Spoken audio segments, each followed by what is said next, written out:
Hello बच्चों। जैसा कि आप लोग जानते हैं कि आईटीआई के फॉर्म प्रवेश के फॉर्म आ चुके हैं और इस फॉर्म को कैसे फिल करना है इसकी पूरी जानकारी मैं इस वीडियो के माध्यम से बताऊंगा।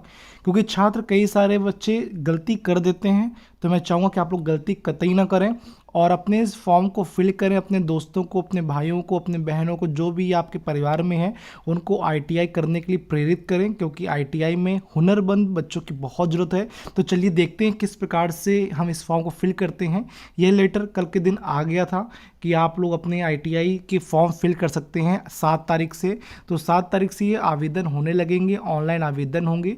तो सबसे पहले आप ये देख लीजिए कि ऑनलाइन आवेदन यदि करने जाना है तो उसके लिए आपको पहले जो भुगतान यदि करना होगा, यदि उसमें तो आपके पास debit card, credit card, internet banking और यूपीआई होना चाहिए। ठीक है, तो जब आप पेमेंट करेंगे तो ये सब चीज़ें आपको वहाँ पर पे करने के लिए ऑप्शन आपके पास पहले से अवेलेबल होना चाहिए।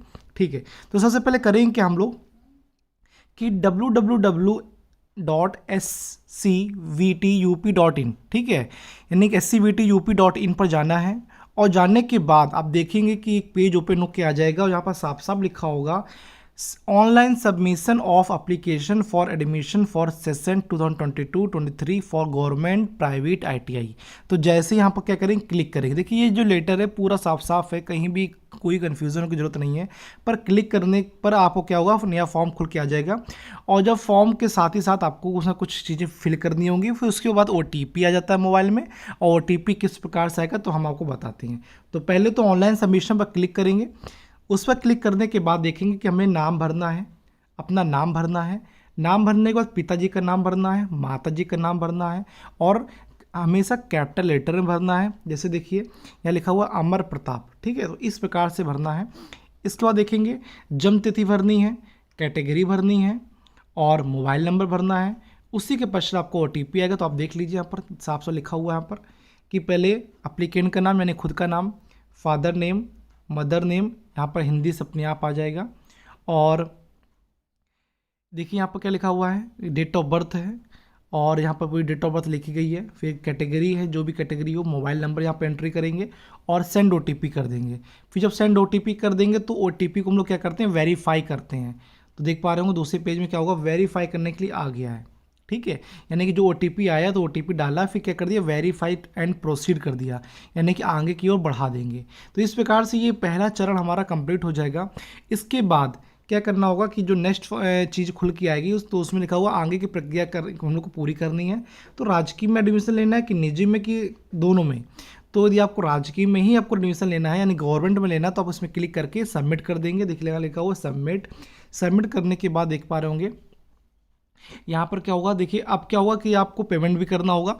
तो पेमेंट करने के बाद यदि आपको जो एक फॉर्म जो ओपन होकर आ जाएगा तो उसमें देखिए दिखाई जाएगा कि पहला क्या अभ्यर्थी का नाम था, सेकंड पिताजी के नाम था, थर्ड आपका जो थर्ड कॉलम है माताजी के नाम है। और उसके बाद देखेंगे पाँचवें में आपका जेंडर है, पुरुष है स्त्रीलिंग है, छठवें में आपका डेट ऑफ बर्थ होगी, सातवें में आपका क्रम जो वर्ग होगा, ठीक है, कि आपने कौन सा वर्ग भरा हुआ है, कैटेगरी कौन सी भरी है। फिर आठवें में आपका उपवर्ग होगा। ठीक है, यदि स्वतंत्रता संग्राम सेनानी है तो ये फॉर्म यानी कि यहाँ पर में फिल करते हैं।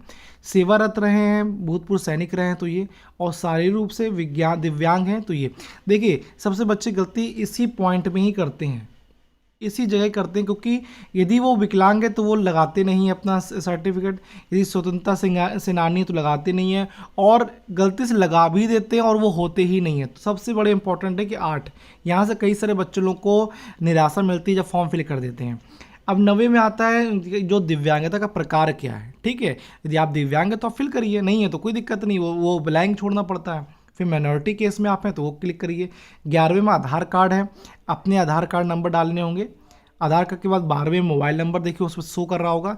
फिर 13वें में ईमेल आईडी आपको फिल करनी होगी, यहाँ पर अंकित कर सकते हैं। 14वें में क्या लिखा हुआ है, डोमिसाइल, जो यदि आप डोमिसाइल जो लगाएंगे तो आप उत्तर प्रदेश के उत्तर प्रदेश लिखेंगे उसमें। यदि होम डिस्ट्रिक्ट है तो होम डिस्ट्रिक्ट वहाँ पर लिख देंगे कानपुर जैसे कि है। आप क्या करेंगे, 16वें में गृह तहसील, होम तहसील है, और 17वें क्या होम ब्लॉक है। तो इस पर आप लोग क्या अंकित कर सकते हैं, इस पर लिख सकते हैं। ठीक है, 18वें में देखिए क्या है, आपको अपना एड्रेस करना होगा। देखिए 18वां नंबर से लाइन से मेरे जा रही है, नंबरिंग है ये। ठीक है, क्या है, नंबरिंग है। ठीक है, तो ये कंफ्यूज मत होइएगा 18वां नंबर ये क्या आएगा। अब 18 का ए में अस्थायी पता था और ये क्या पत्र व्यवहार का पता था, दोनों आप लोग सेम ही करिएगा, ठीक है, ये नहीं कि अलग अलग कर दिए। 19 में आपकी जो क्वालिफिकेशन, देखिए सबसे इंपॉर्टेंट क्वालिफिकेशन, देखिए यदि कक्षा 8 पास से आप फॉर्म फिल कर रहे हैं तो आपको ज़्यादा ऑप्शन नहीं मिलेंगे आईटीआई करने की, यानी कि कुछ ही ट्रेडें होंगी। और कक्षा 10 यदि पास करके आप फॉर्म फिल कर रहे हैं तो आपको बहुत से ऑप्शन मिल जाएंगे, टेक्निकल नॉन टेक्निकल बहुत से मिल जाएंगे। तो आप अपनी शैक्षिक योग्यता के आधार पर आप लोग अपना कोड डालिएगा। तो 8वीं में यदि आप 8वां उत्तीर्ण है तो आप कोड नंबर क्या है, 1 है। 10वां उत्तीर्ण है तो कोड नंबर 2 हो गया, ठीक है। यदि 10वां विज्ञान और गणित है तो कोड नंबर क्या, 4 हो गया। इस प्रकार से हम लोग प्रविष्ट करेंगे और ऑनलाइन फॉर्म को फिल करेंगे। अब 20वें नंबर में आएगा कि आपने क्या पहले से कोई आईटीआई कर रखी है, तो कर रखी है तो आप इसमें आगे नाम डाल देंगे, नहीं कर रखी है तो कोई बात नहीं, ब्लैंक छोड़ दीजिए। यदि पिछले आईटीआई का यदि व्यवसाय का नाम पता है तो आप फिल करिए, नहीं पता कोई दिक्कत नहीं है। 21 में देखिए क्या लिखा हुआ है, वरीयता के क्रमांक क्या है, 21 है।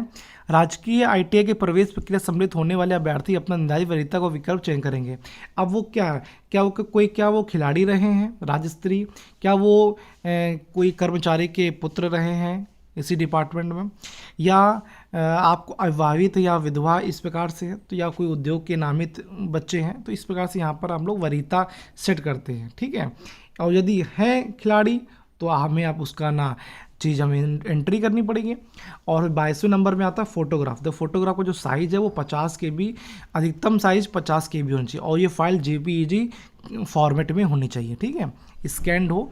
और फिर क्या होगा, यानी कि आपको फोटोग्राफ की ज़रूरत पड़ रही है, आपको अपने हस्ताक्षर की ज़रूरत पड़ रही है, तो ये 2 चीज़ तो पहले ज़रूरत पड़ गई आपको, तो इसके पहले से करवा के रखिएगा अपने फ़ोटो और हस्ताक्षर, दोनों के जो साइज़ है 50 KB के अंदर ही हो, ठीक है, अधिकतम 50 KB। उधर 21 में, 21 यहाँ पर दिया जा रहा है कि क्रमांक 23 के कोड भरने हेतु राजकीय संस्थानों हेतु निम्न प्रक्रिया अपनाई जाए, ठीक है। अब ग्रुप ए करना है, ग्रुप बी करना है, ग्रुप ए भी दोनों करना है। तो यदि आप टेक्निकल है तो ग्रुप ए होगा, नॉन टेक्निकल है तो ग्रुप बी हो जाएगा, ठीक है। तो अब ग्रुप ए में देखिए क्या होगा, कई सारे व्यवसाय होंगे और ग्रुप बी में कई सारे व्यवसाय होंगे, तो आप लोग चूज़ कर लीजिएगा। और सभी ए में 3 चूज़ कर सकते हैं, देखिए लिखा हुआ है 3 जनपदों को में अधिकतम 6 संस्थानों में अधिकतम 10 व्यवसायों को चयन कर सकते हैं। 3 जनपद और 6 संस्थान और 10 व्यवसाय अधिकतम चूज़ कर सकते हैं, ठीक है। इसी प्रकार से देखिए यहाँ पर लिखा हुआ है। अब कोर्स क्या करने वाले हैं, तो अब वहाँ पर कोर्स के लिए फिल करेंगे कि हमें किस ट्रेड से हमें व्यवसाय से हमें इस फॉर्म को फिल करना है। 23वें नंबर में आ जाएगा। 24वें में आपको डालना है कि आप गृह जनपद से भरना चाह रहे हैं, आपका गृह प्रदेश या गृह तहसील है, तो ये इस चीज़ को बहुत ध्यान रखिएगा, इसी से मेरिट बनती है आपकी। ये 24वां नंबर बहुत इंपॉर्टेंट है, बच्चे लोग गलती कर देते हैं और गृह प्रदेश कर देते हैं, तो प्रदेश लेवल में आपकी मेरिट बनेगी। चाहेंगे तो गृह तहसील करिएगा, गृह जनपद करिएगा। ग्रुप ए में देख पा रहे हो यहाँ पर लिखा हुआ है, तो आईटीआई की सूची आ जाएगी, तो आप इसको ओपन कर खोल लेंगे, देख लेंगे। और ग्रुप 25वें के 2 में भी ग्रुप ए ग्रुप बी की सूची आ जाएगी, आप अपना विकल्प भर दीजिएगा, फिर सबमिट कर दीजिएगा। इसी प्रकार से फिर लास्ट में प्रीव्यू कर दीजिएगा, और फिर जब प्रीव्यू कर लेंगे सब कुछ सही भरा होगा तब आप प्रोसीड फॉर पेमेंट करिएगा, ठीक है। यानी कि ये सब फॉर्म फिल करने के बाद फिर प्रोसीड फॉर पेमेंट है, और पेमेंट करने के लिए जो शुल्क लग रहा है 250 रुपये समान और पिछड़ा वर्ग के लिए, और 150 रुपये अनुसूचित जनजाति के लिए, ये आपको देना पड़ेगा। इसी प्रकार से हम आगे जब लास्ट में सबमिट कर देंगे तो फिर सबमिट का बटन हो जाएगा। उसके बाद देख पा रहे हो यहाँ पर लिखा हुआ एक विशेष है, यदि कोई गलती कुछ हो जाती है तो 2 दिन के अंदर उसको समय दिया जाएगा सही करने के लिए। बाकी आप देख लीजिए यहाँ पर 2 वर्षीय ट्रेड यहाँ पर कई सारी हैं, फिटर, टर्नर, मशीनिस्ट, इस प्रकार से हैं। 1 वर्षीय ट्रेड है, व्यवसाय है, मैकेनिक डीजल है आपका है, मैकेनिक ऑटो बॉडी पेंटिंग है, और सेक्रेटरियल असिस्टेंट हिंदी का है, स्टेनोग्राफी है, कोपा है, फैशन डिज़ाइनिंग है, तो इस प्रकार से है। और जो आपके जो ग्रुप बी में है, पेंटर है, वायरमैन है। 1 वर्षीय में आपका वेल्डर है, प्लम्बर है, कारपेंटर है, तो ये ग्रुप बी में आते हैं। तो ऐसा नहीं कि बी में टेक्निकल नहीं आते हैं, बट टेक्निकल आते हैं, पर वो कक्षा 8 से लिए जाते हैं, ठीक है। तो इस प्रकार से आप लोग जब फॉर्म फिल कर देंगे, फिल करने के बाद फिर आपकी जो पूरी चीज़ फिल हो जाएगी, तो यहाँ बीच में एक डुअल सिस्टम ट्रेनिंग DST भी है। DST के बारे में आपको बता दें, यहाँ पर 2 प्रकार से ट्रेनिंग मिलती है, संस्थान से भी मिलती है और आपको एक कंपनी के थ्रू भी मिलती है, तो ये बहुत इंपॉर्टेंट है। तो आप लोग देख लीजिएगा कि DST से भी आप लोग फिल कर सकते हैं। और इसके बाद क्या हुआ कि इसमें भी कई सारे ऑप्शन हैं आपको चूज़ करने के लिए। तो इस फॉर्म को फिल करने के बाद और भी मुझसे जानकारी प्राप्त करना चाहते हैं तो आप मुझे मैसेज कर दीजिएगा। आप इसका प्रिंट आउट निकाल लीजिएगा। प्रिंट आउट निकालने के बाद फिर आप लोग ये देखिएगा कि अपने डॉक्यूमेंट पूरी कर लें, और डॉक्यूमेंट पूरी करने के बाद फिर आप लोग वेट करेंगे अपने काउंसलिंग के लिए। तो यह प्रक्रिया आपकी 7 तारीख से शुरू हो रही है और 31 जुलाई तक चलेगी। तो मैं चाहूँ कि आप लोग 31 जुलाई तक सभी लोग इस फॉर्म को फिल करें, और सभी अपने भाइयों और बहनों को बोल दें कि फॉर्म आ गए हैं, फॉर्म फिल करिए। तो इसी प्रकार से इस फॉर्म को आप लोग क्या करेंगे, फिल कर देंगे। तो मैं उम्मीद करता हूँ आपको चीज़ समझ में आई होंगी। तब तक के लिए जय हिंद, जय भारत।